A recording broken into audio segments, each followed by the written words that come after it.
Kerri is an Australian author, columnist and social commentator, a long-time contributor to the Sydney Morning Herald, Melbourne Age and Sunday Life magazine. Kerri's columns are regularly amongst the most widely read across the sites. I wrote that. She's not funny, which is a shame, but she has written 5 works of non-fiction and contributed to 3 anthologies. Her latest book is The Secret Life of You, and it's fabulous. Okay, right. This is next, just because we're working our way down. Jana Firestone, in the middle, is a therapist with over 17 years' experience working in grief and trauma and with families and young people. Jana is the host and executive producer of the Curious Life podcast and The Days That Follow, and is the author of 2 books, Plot Twist, A Personal Guide to Surviving Life's Unexpected Curveballs, which is this fabulous book. Also, highly recommend. Erica, at the end, Erica Frydenberg. So many letters after your name. Do I have to read them all? AM, MA, DipEd, DipClin, Psych, PhD, Grad, GAICD. What is that? Okay, there you go. Institute of Company Directors is a clinical, organisational and educational psychologist and principal research fellow, honorary, in psychology at the Melbourne Graduate School of Education. She has authored over 150 academic journal articles and chapters, developed programs and published books on coping, resilience, parenting, adolescent coping, and my screenshot's cut out. But anyway, listen, this is a fabulous book, really, really well researched. It's called Coping in Good Times and Bad, Developing Fortitude. It will change your whole perspective about coping and fortitude. Then there's myself. I suppose I may as well read what's written here. Let's see what it says. Is it good? I am a laughter, wellbeing and positive author and adjunct lecturer at the School of Public Health and Psychology at La Trobe University, where I coordinate, I can add this now because it's me, the world first Laughter, Resilience and Wellbeing online short course for professionals. I'm author of the international bestseller, The Laughter Effect, How to Build Joy, Resilience and Positivity in Your Life, and my first book was Laughing at Cancer. So, without any further ado, I'm really delighted that you're all here. I'm very impressed that you've rolled out of bed at this unearthly hour. I'm actually on European time zone now, so I don't know what time it is, but I'm impressed that you're all here.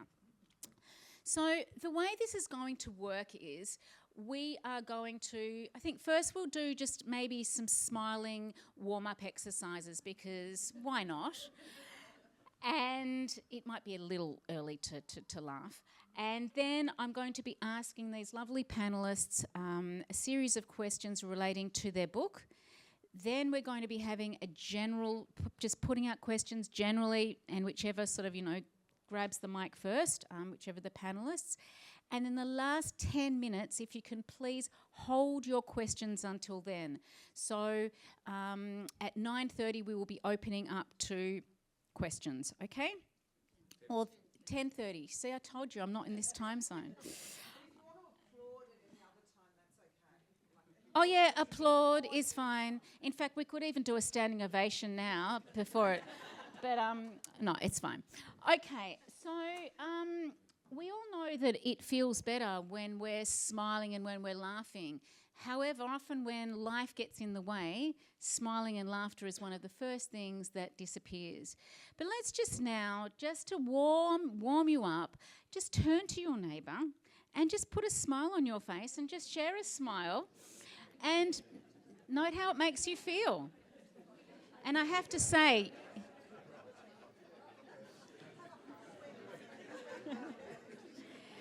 you see? Excellent. So already you can see that the whole energy of the room changed. And it wasn't something, that, as I say, it was like almost like a directive. It's like, please smile now sort of thing.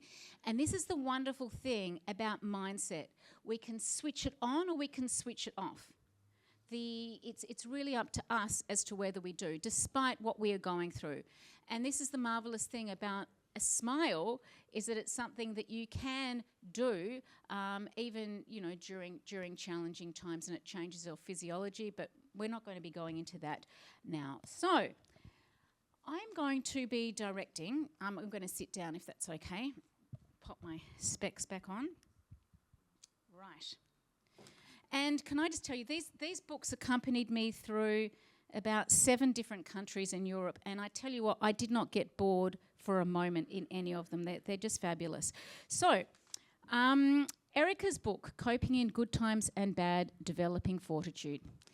Erica, your book emphasises the importance of developing fortitude as part of coping with life's challenges. How would you differentiate fortitude from resilience, and how do these two qualities work together to help us navigate life's ups and downs? And can everyone please turn their mobile phones off? Thank you. Okay, good morning everybody. I don't think I've ever talked to a Jewish audience. So this is very much a first for me, and with a fabulous group that I'm looking forward to. Now, I did write this book during COVID because I really wanted to translate all that academic, boring writing into a communicable language for the general population. So that was my challenge. And my challenge now is to tell you or show you or describe in a simple graphic the core elements of all this 30 years' work.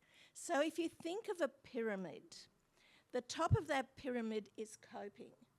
All our skills, how we deal with stresses, everyday stresses, everyday life, all the coping skills that I've been talking about for a long, long time. But as you amass more coping skills, you also amass more confidence and capability. And that really, underneath that pinnacle of the pyramid, is resilience. Now, resilience comes from a word resiliare, to bounce back, and it's often called the bounce back concept, or bungee jumping through life. So how you pick yourself up after stress. But really, it's part of ordinary magic. There are people who've written and called it ordinary magic. If you think of a toddler who falls over when they're learning to walk, they just pick themselves up. Or if I was doing this visually, I've got footballers who jump on top of each other and then they pick themselves up and keep running. So really, it's a capability of getting back into equilibrium and keep going. But it's very much a buzzword now. Everybody's resilient. And part of the problem with resilience, who is resilient? Someone who recovers from a loss very quickly, or someone who grieves for a long time? We're all very different. Our circumstances are different. And resilience can be seen as a judgment. And that's why people describe people as resilient or non-resilient. And you can be resilient in one situation and not in another. I can be resilient in the workplace and not in my interpersonal relationships or whatever. So I really went further to think about a concept that goes to the base of this pyramid, and that's fortitude. Fortitude comes from the Latin word strength, but there are a lot of people who've written about fortitude.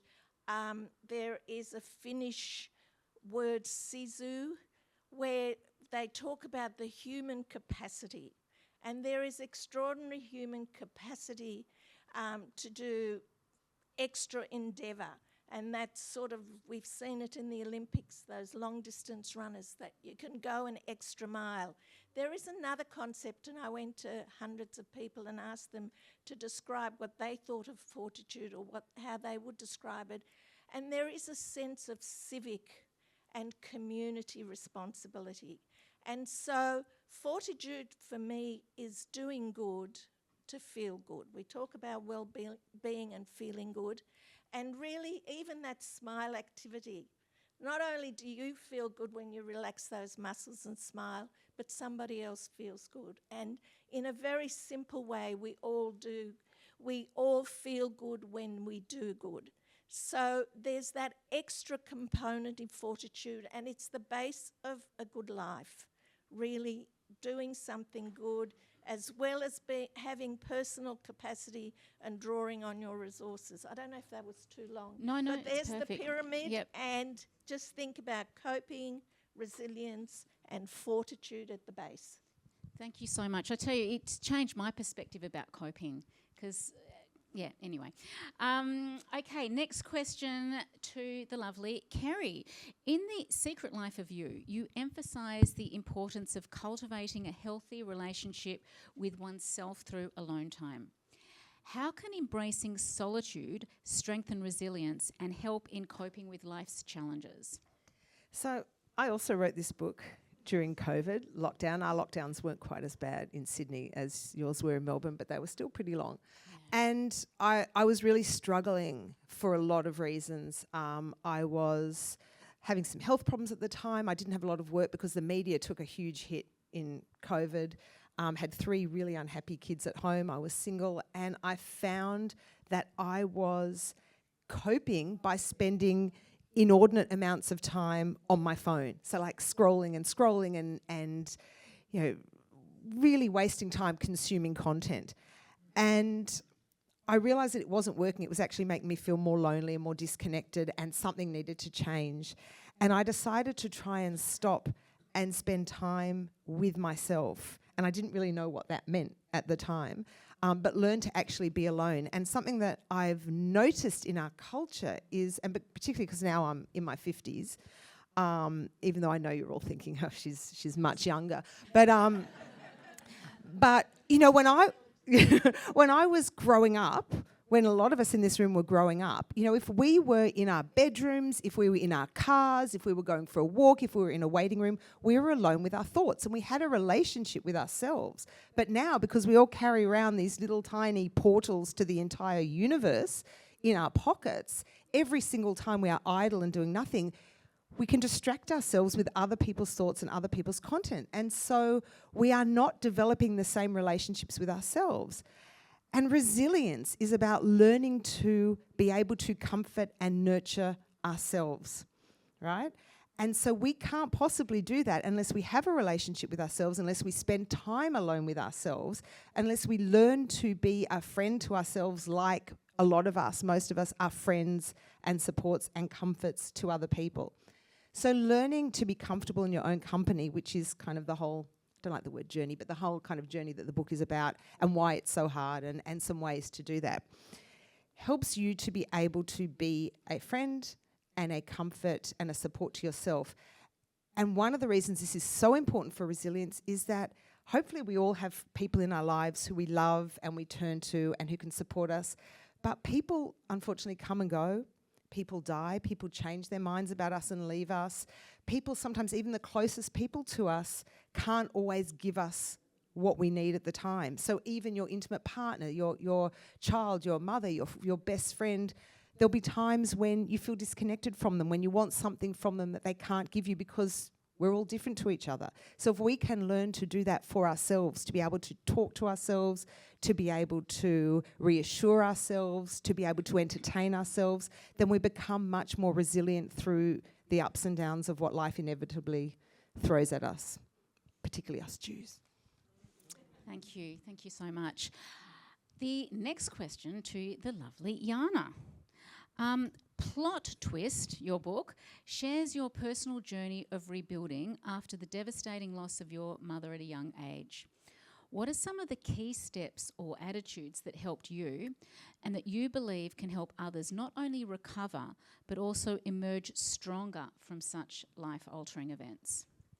Well, in terms of what I did at the time, I would actually not suggest that we go down any of those routes. I was 21 at the time, and I don't think I had a clue what I was doing or how to handle any of it. And, you know, when you lose somebody suddenly, as I'm sure many of you in this room have, you're sort of thrown into this vortex of confusion and chaos and disbelief and denial and all of those things. And at my tender age of 21, I turned to my friends. I was going out a lot. I was coping on a day-to-day basis, but with more than 20 years now to reflect on it, I can see it was actually incredibly lonely and a very isolating time. And I think when any of us go through grief or loss or any kind of plot twist suddenly and unexpectedly,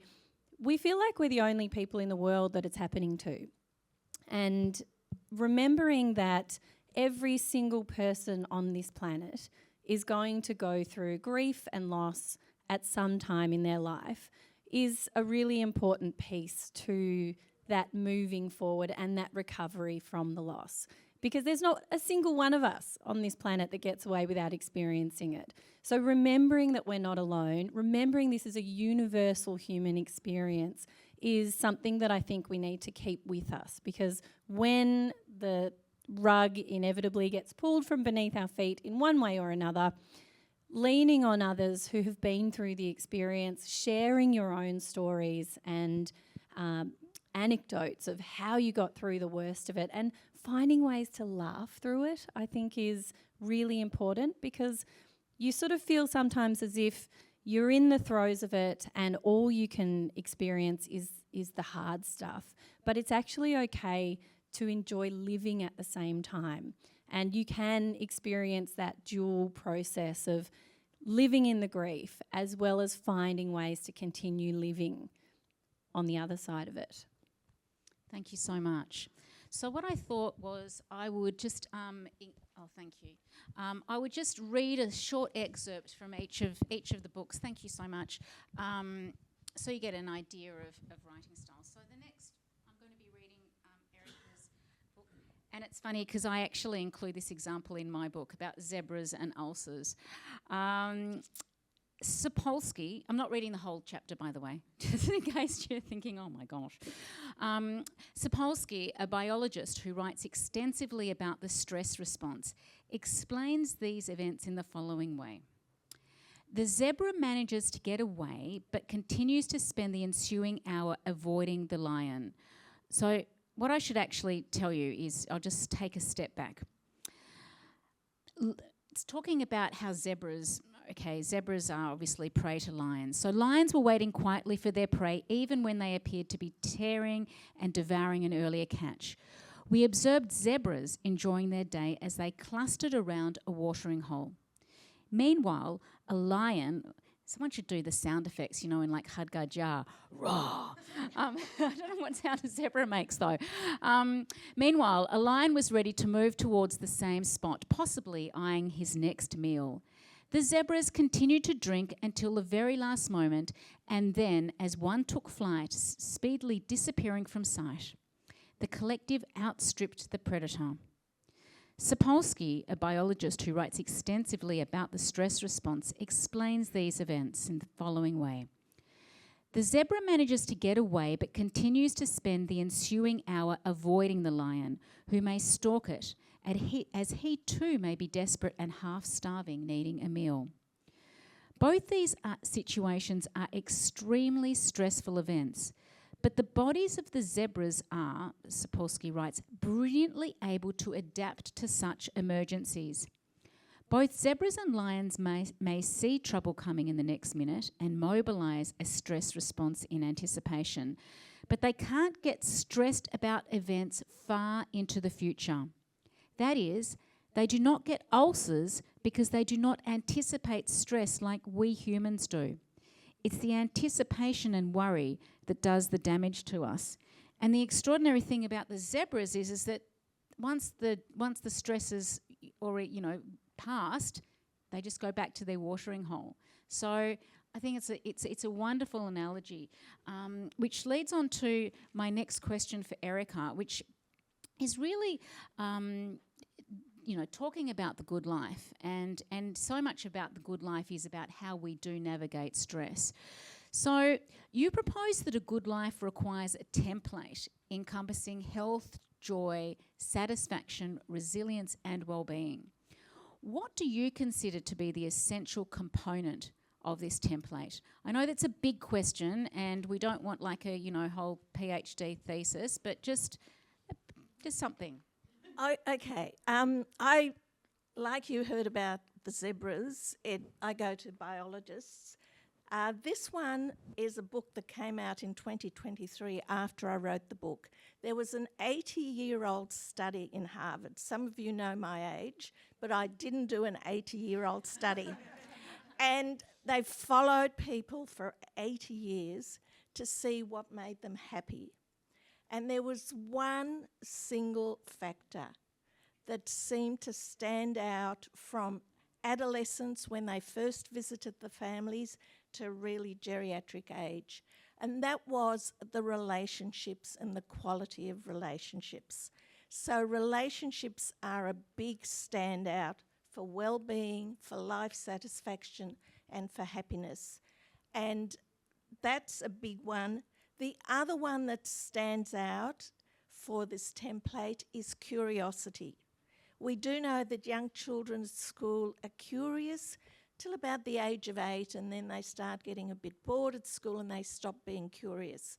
And one of the elements of life satisfaction at all ages and stages, even at the elderly stage, is to be curious, to have something that engages you and interests you. So for me, those two elements are really very important in the template. But also there are coping skills. And there are two really significant coping skills that all our research actually validates. If you want to have a good level of well-being, don't go mad at yourself. In my book, I think I've got an image where you flog yourself. You get a parking ticket. Why was I so stupid? Why didn't I get there on time, etc., etc.? Why didn't I ask that question when I should have asked it? My friend Alana's sitting there. So going mad at yourself is one of the least helpful coping strategies for well-being, and that's called self-blame. And the most helpful coping strategy is social support, and that relates to the relationships, that relates to how we deal with issues, and social support can be of all sorts. It could be friendships and it could be professional as well. So they're the two key elements in my work that I sort of emphasise. Fantastic, thank you. Yeah, so the flogging yourself, I mean, it's something I talk about in my book, and I know you touch on it as well, as it's self-compassion. It's not selfish, it's a necessity in terms of our preservation, really. Okay, I'm going to read a little paragraph from Kerri's book. It's really hard. When you're a moderator of a session and you get 3 fabulous books, it's like being asked, what was your favourite line? It's like, I don't know. I've taken out a lot of sticky notes. This is what I'm left with. So this is just, something. Okay, from Kerri's book. It's also very useful to positively reframe the concept of solitude. You're not isolated. You're spending time in your own company. You are as valuable a person to connect with as any other person in your life. You have your imagination, daydreams, and ideas to draw on. You have a wealth of memories and your thoughts about the world. And you can chat with yourself and ask and answer questions just as you would chat with a friend. What's more, even in solitude, you can feel cared for and nurtured. You don't need to be in the same room as another human being to feel their love and support. Love is portable. It can be carried within us and used when needed as a resource. I still feel the love of my parents and my children when I'm sitting alone at my desk. I still feel the love of my beloved sister 15 years after her death. I draw strength and comfort from the love of my family, even when we are separated by distance. I store their love right here in the secret world of my mind and replenish it when we are together. I just love that. So, thank you. And your next question is sort of feeding into that idea. So many people struggle with the idea of being alone, often equating it with loneliness.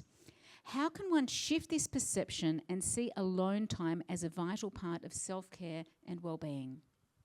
It's so interesting because when I was writing this book, and I was very specifically writing a book about the importance of alone time, and my son would come up to me, he was still living at home then, and he would come up to me at various times of the day and say, "So Mum, how's the book on loneliness going?" And I'd be like, "No, it's not about loneliness, it's about solitude, and that's the opposite of loneliness." And so I think there is a lot of, first of all, miscommunication in our culture about what loneliness and what solitude is. And we also have this idea at the moment that we're in this terrible epidemic of loneliness, and loneliness is being framed almost like a disease, and it's something terrible that we need to address. So first of all, to define what loneliness isn't a disease. Loneliness is a very, very normal human feeling, sensation, similar to hunger. So just like hunger is a signal to us that we need more food, hunger isn't a disease, it's a signal. Loneliness is a signal to us that we need more connection. So loneliness is the difference between, the gap between the connection that we feel at any given moment and the connection that we are seeking. So people's need for connection differs, and so people's levels of loneliness differ. So some people can feel deeply connected and nurtured with just a little bit of socialising, and some people need a lot. There is also a huge stigma in our culture, in our society, about what it means to be alone. So I was single after my divorce for about 8.5 years, and I cannot tell you how many times people would ask me, "Oh, so why are you single? Like, what's the problem?" And not once in the whole time I was married, and not now that I'm in a relationship, does anyone say, "Oh, why are you partnered?" Like, we see being single as some kind of aberrant state. There's something wrong with it. It means something's not right in your life. And similarly, we see alone time as being a little bit kind of suspicious and a little bit sad. So if, for example, we go out to a restaurant and we see somebody sitting by themselves enjoying a meal, we don't think, "Oh, wow, they're having a lovely time by themselves. They must be, really comfortable in their own company." We think, "Oh, God, they don't have any friends. This is really sad. Maybe I'll film them for TikTok and I'll give them flowers and make them feel better." So I think part of being comfortable on our own is to deconstruct all of the stigma that comes with solitude and actually try to figure out how we really feel. Do we really feel lonely?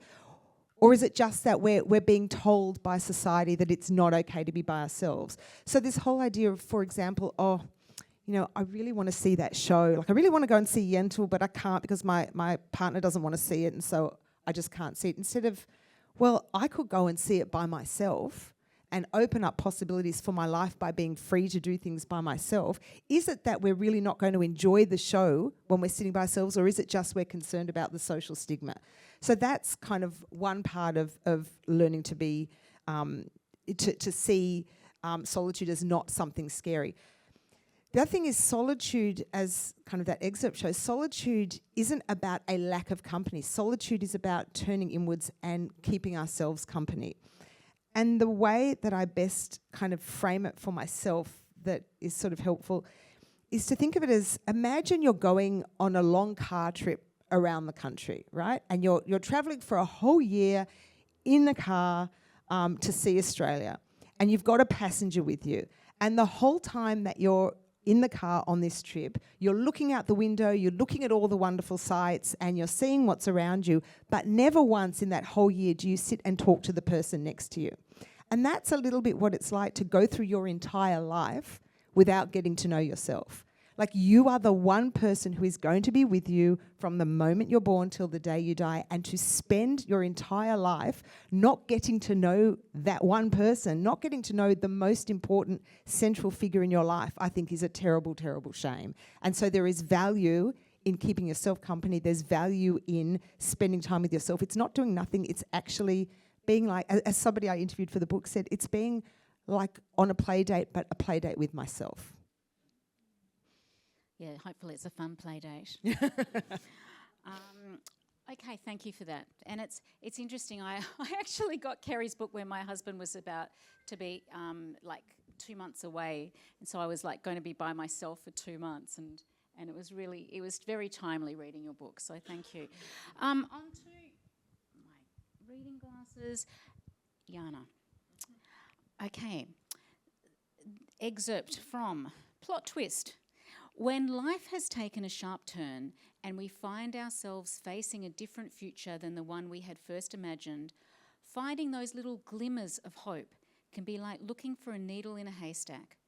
But I'm here to tell you, even if it feels like it's impossible now, you will find your way back to a hopeful life again.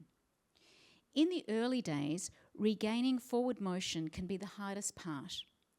Building up the drive to keep going can feel like an insurmountable task.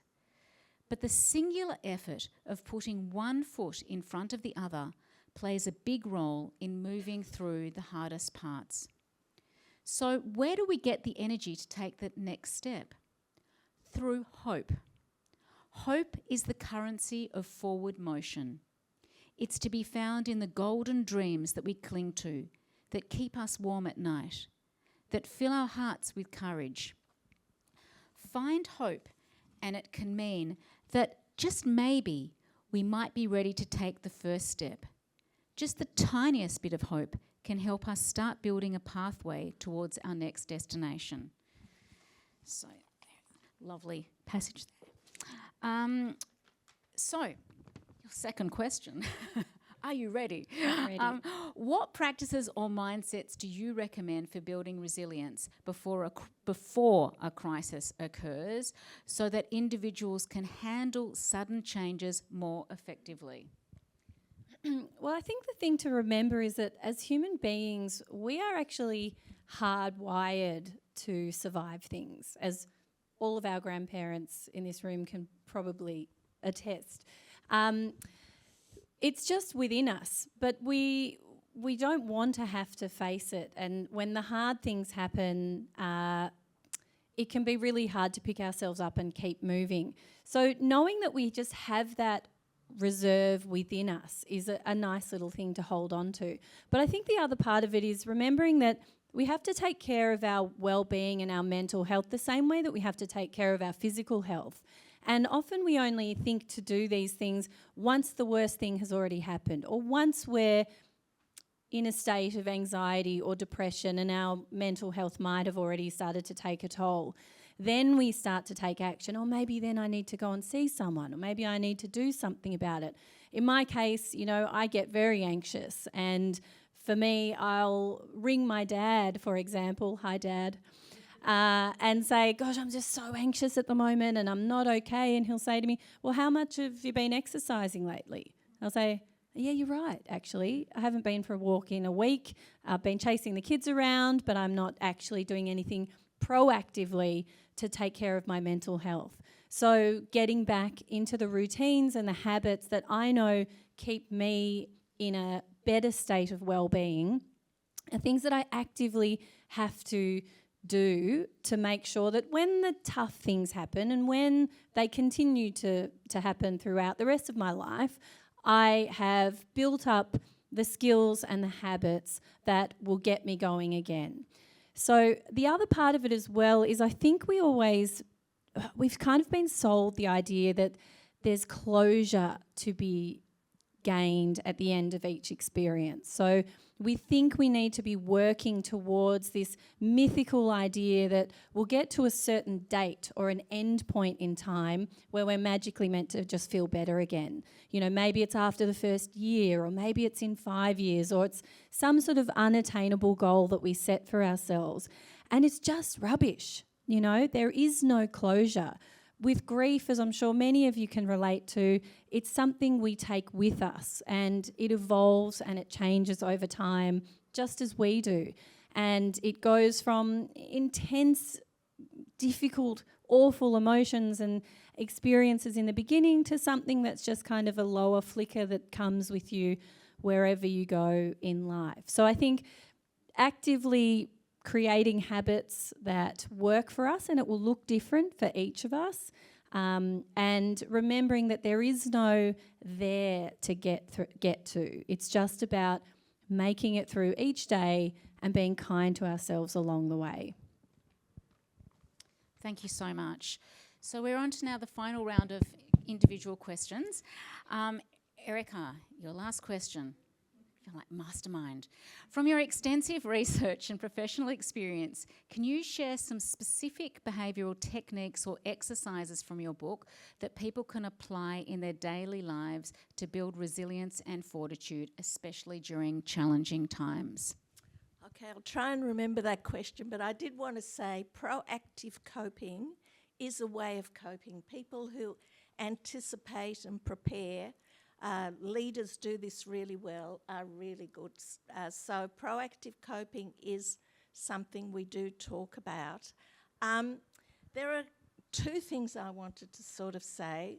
One of the exercises I do with people is look at your hand. Most of us, all of us have at least one hand, and there are 5 fingers.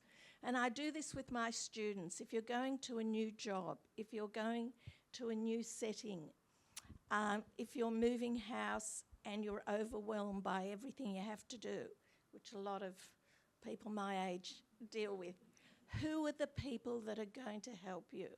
If you're writing the next book, which is very different from the last one, who are your resources? So I often say when you come across a situation, think about the people who are going to be your supports.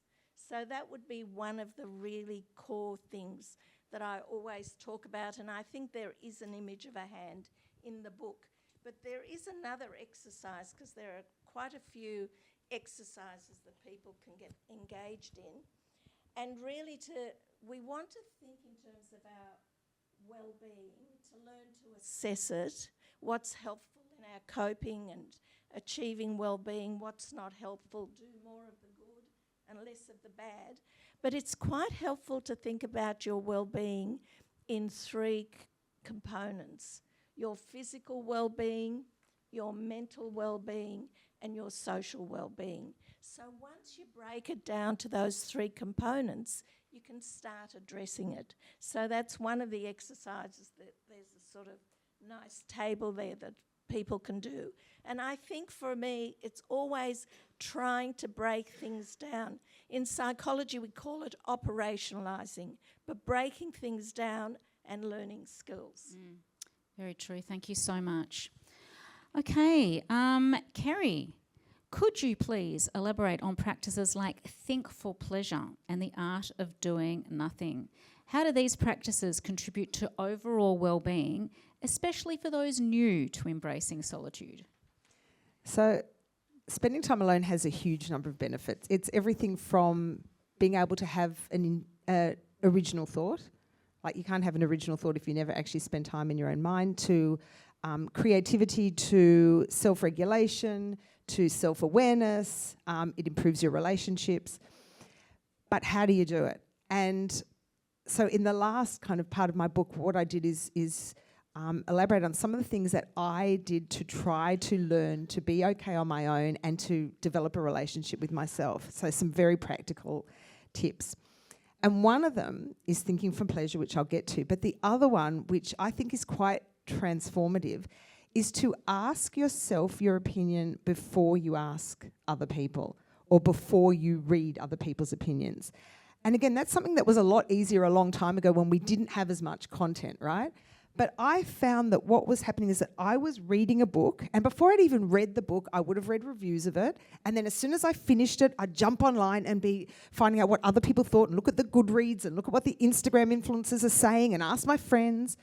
You know, and I'd see a movie and immediately go to IMDb and you know, what was the rating and what did people say? Sometimes I wouldn't read or watch something at all because I'd already read the reviews and I knew what I thought about it.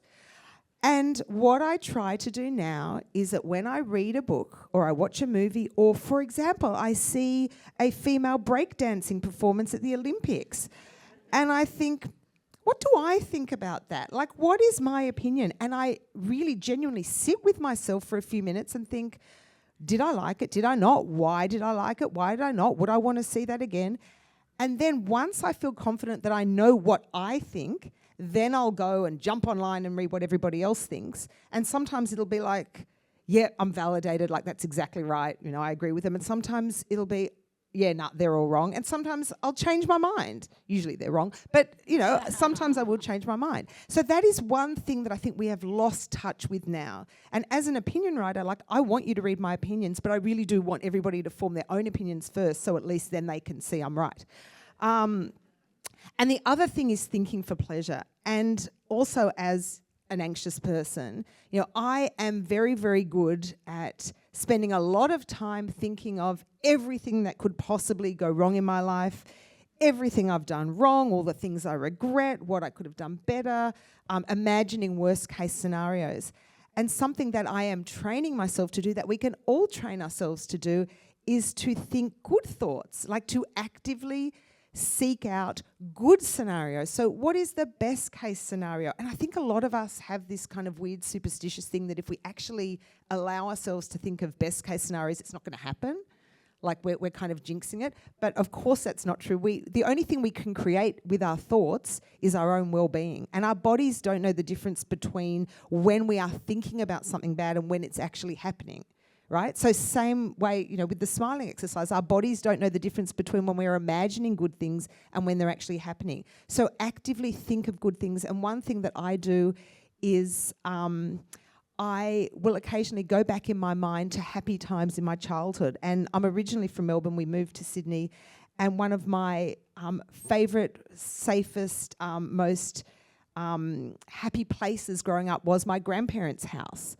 Her mother's house. My aunt is in the front row. And I literally imagine myself walking through the rooms and going to the different cupboards and looking at the pink tiles of the bathroom and going to the living room and playing behind the bar with my sister. And that makes me feel really good. So wandering through my memories. And that's something that everybody has. We all have memories. We all have fantasies.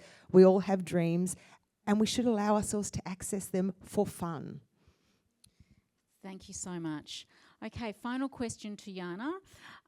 In your experience as a therapist, podcaster and mum to 3 boys, how important is the role of storytelling and reframing personal narratives in the process of coping with and rebuilding after a crisis? How can this technique support the journey towards transformation and hope? Well, I think it's so important because I can't even see. language is, it says, Hold on 1 second. I'm 5 just going to have minutes, I think. altercations with the timekeeper at the back. So 5. it's until 10:30, and then 10:30 to 10:40 is questions. What 10? Oh, so our program has changed. There you go. Okay, so okay, fine. Well, there you go. I've learnt something today. The time. Okay. All right, I'll keep it quick then. I think storytelling and language is obviously the only thing that distinguishes us from animals. And it's so incredibly powerful. The way that we can connect with other people is through the sharing of stories. And I know for me, listening to other people who have been through similar experiences in life is what helps me to feel better about what's going on in my life. And on the flip side of that, as you were talking about, Kerri, how we tell ourselves our own stories dictates then the feelings that we have. So if we're telling ourselves that this is the worst thing that ever happened to me, I'm never going to get over this, this is, unbearable, all of those things, which they very well may be. But if we're constantly giving ourselves that message and that's the narrative that we're creating in our minds, it's very, very difficult to then move forward and to start to have positive thoughts about what comes next and the hope that can come next. So we have to just look very closely at the stories that we're telling ourselves about our own lives. And it's okay to feel terrible and to have horrible feelings, but we also need to find space for that hope and to find another way to tell our stories and our future. And remember that this terrible chapter that we might be in today is just a chapter, and there will always be the next one.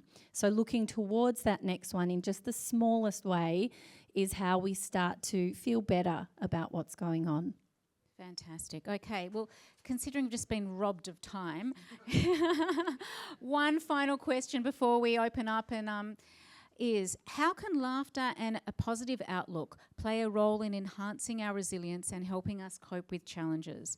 Are there specific practices that can incorporate humour as a coping mechanism? And that's just thrown out to all of you, whoever grabs the microphone first. Oh my goodness. Well, Wednesday night, ABC, there's a lot of comedy. Last week, Harry and I watched Monty's Spelling Bee, which was all comedians on the show. We were laughing ourselves silly. But I want to tell you one way that I've managed. I married a person who tells jokes. He's the world's best joke teller. And really, I think you need to find what turns you on in terms of humour. Not everyone will like that TV show, although I can't imagine anyone not liking it. But really find the things that make you laugh and find the ways and the people that you can share a laugh with. So that would be my very simple, quick message. Anyone else? Yeah, I'll just say that life is pretty funny. Like we live in very strange times. We've probably always lived in very strange times. And I think the key to laughter is to just notice the ridiculous moments. Like I got into the lift yesterday and there were two girls in face masks, and I don't mean COVID face masks, I mean they were wearing, the full face serum masks, and they were running around and looking very panicked. And when I got into the lift I nearly screamed because there were two girls wearing weird masks and looking ghostly and peculiar, and I could have been traumatised, but instead I chose to embrace the humour in that moment. And if you were at the Pullman buffet this morning, you would have seen that life is really quite funny. And again, I could have looked at the people like jostling and grabbing food with their hands and like wiping their sticky fingers next to my, toast. But I chose to see the humour in that. So I think it's the lens with which you see the world. Absolutely. And I always say, you can't leave laughter and feel good emotions to chance. Whatever it is, whatever way, if it's having a news-free day, which in these times might be a good thing, the world's not going to end if you have a news-free day, but your well-being can, significantly plummet. Find a laughter buddy, someone who you know will laugh at your jokes. Or just, getting back to the basic of having conversations with people. There's a lot of conversational laughter that happens, especially when you are in good company. So, and it gets back to that, feeling of connectedness. So I'm not sure if we're actually going to get booted out of the room or not. We're not. Excellent. So, questions, anyone? Would anyone like to ask? Okay, I'm going to... Oh, you might. Sorry, this is not intended to drag us down, but all of the techniques that you guys have talked about have been really helpful. I'm, I think, a year younger than Kerri because I went to school with her sister. And here's the thing, after October 7th, I was really good at solitude. I was very good at coping techniques. I was very good at retelling a narrative so that to tell myself that, no, my stepson doesn't really hate me, he just needs more love, right? All of that. And none of that helped after October 7th. And I scheduled a session with my therapist and she said, Diana, I can't, everything that has worked with you for the last half a decade, I've got nothing for you. They do hate you. They do want to kill you. And there are more people in the world who want to kill you than there are of you. What do you do with that? And I've found some very dark humour to deal with it, but I was wondering if you guys had anything. Find a new therapist, I think. I agree. Like, seriously, that's a really shitty thing to say. Absolutely.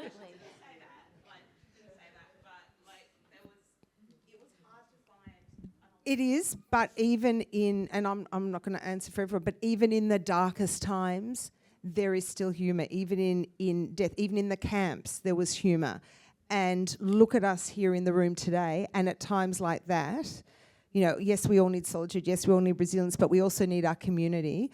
And not everybody hates us, right? No, but that really, and it's like when they say, in tragedy, look for the helpers.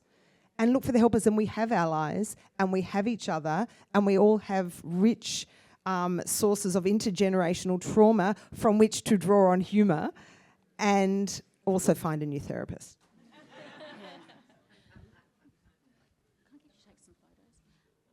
I couldn't agree more. And you know, if there's one thing we've learnt from Viktor Frankl is that, you know, we can't control, you know, what goes around us, but we can always control our response, and we can always choose. Listen, even Viktor Frankl, he had like what's known as like a humour buddy. Each day he would meet, you know, his friend in the camp, and they would talk about either something that, you know, put a smile on their face, or something that they could laugh about.